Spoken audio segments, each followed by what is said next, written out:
Good afternoon, and welcome to this afternoon's edition of The Rich Urban Show. I'm your host, Richard Urban, coming from historic Harpers Ferry, West Virginia.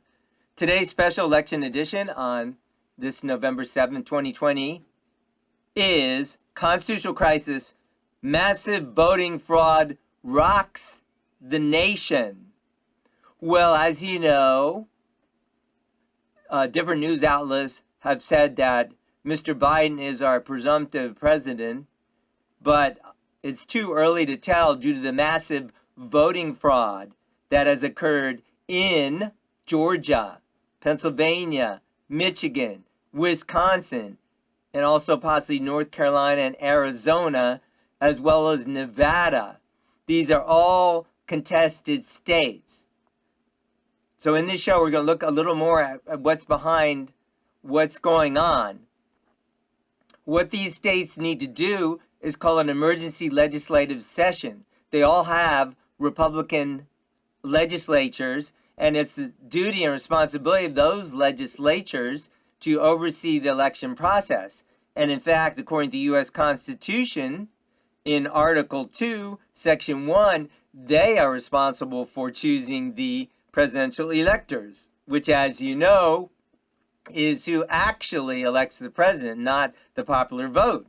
There is no provision in the Constitution that they have to follow the popular vote.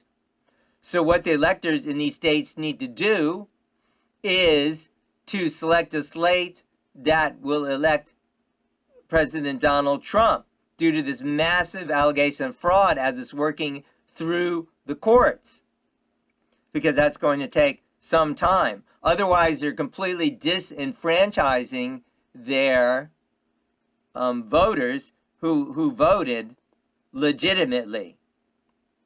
So this is really what really needs to be done. And this actually happened before in 1876. There were 3 contested states, and they sent their own slate of electors to the Electoral College meeting in Washington, D.C. in December. And then actually, Rutherford B. Hayes, who was a candidate who was supposedly behind, was eventually chosen as the president of the United States of America. So my challenge really is to Joe Biden and to his staff, and really to anyone who cares about America, which is hopefully everybody who's listening, whether you're a Republican or like I am an independent or a Democrat, you should be concerned about the integrity of the voting process. There were large numbers, not just dozens, even hundreds of voting observers denied access to observe the ballots. Now, if you're hiding nothing, what would you want to hide? This was a clear and orchestrated attempt. The governor of Michigan said that she blocked people in the building. Well, she didn't say that, but that's what was the building people.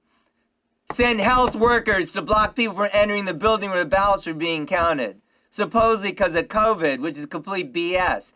Then also, the same thing happened in Philadelphia, where they blocked people from observing the vote count. Well, if they're not observing the vote count, those aren't valid votes. Hello, my Biden fans. If your candidate won legitimately, why wouldn't you want observers in there? Hello. So these are completely uncountable votes. Never mind the votes that came in after the election and were counted. Never mind that the Democratic Secretary of State in Pennsylvania decided unilaterally to change the rules so votes could be counted 3 days after. That's still in dispute. And then some things are back post-dated, etc., etc., etc. So I'm going to now look at a couple of articles about that before we come back for my conclusion. This article shows how Zuckerberg money is used to face election judges, grow vote, and Democrat stronghold. So $50 million was donated by Mark Zuckerberg. Yes, the very Facebook founder who censors you if you promote conservative or godly or right-leaning ideas. The very same man is now in charge of the elections in Philadelphia, apparently. Well, virtually by view of the conflicts of interest. For instance, right here, it says he gave $50 million to the Center for Tech and Civic Life to open 800 polling places, and that would be in Pennsylvania, specifically Philadelphia. It's like a quadrupling of the polling places. $10 million went to Philadelphia. And it says if they don't do exactly what this grant says, they might have to give that $10 million back. Of course, that's not a conflict of interest, is it? So now we have Mark Zuckerberg effectively running our elections. And what are some of the things this is paying for? A judge of elections, 2 inspectors of elections, 1 clerk, and 1 machine inspector. And also, that will require recruiting, training, and signing up to 8,515 poll workers. Wow. So this is a crazy conflict of interest. What a coincidence. In Philadelphia, where they went home instead of keeping counting the ballots, where they didn't let the ballot inspectors in, and where the judges are hired by Mark Zuckerberg. Is that insane or what?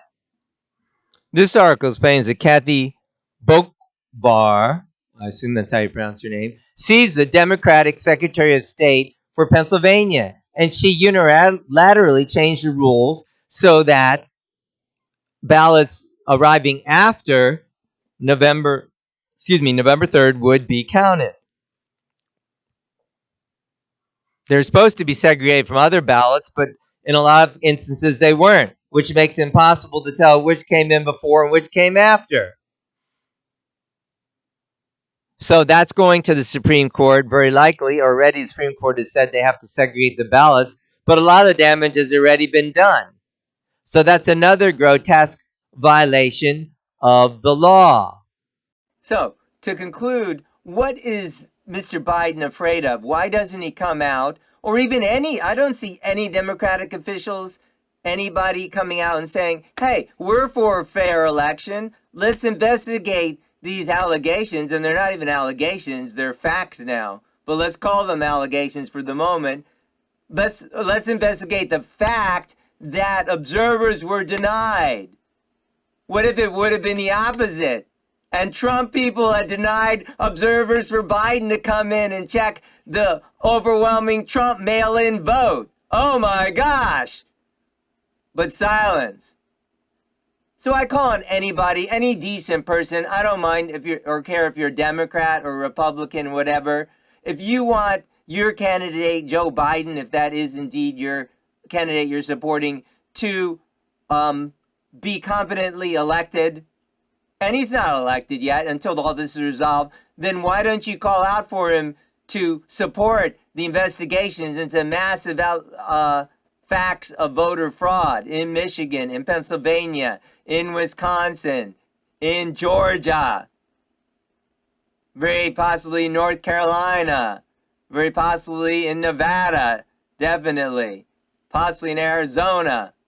All these contested states. And as I said, the state legislators need to step up in each and every one of those states. And they're all Republican legislatures except Nevada, Republican controlled. And both the House and the Senate in all those states is Republican except Nevada. And to select their own electors that will support the person the people elected, Donald J. Trump. Because this is clearly a massive fraud. And for those who don't think it is, explain to me why it's not. Explain to me why it's okay that poll observers were not allowed in multiple locations, hundreds of different observers. Why it's okay for late ballots to be accepted. Why it's okay for, clearly ballots that have problems to be accepted.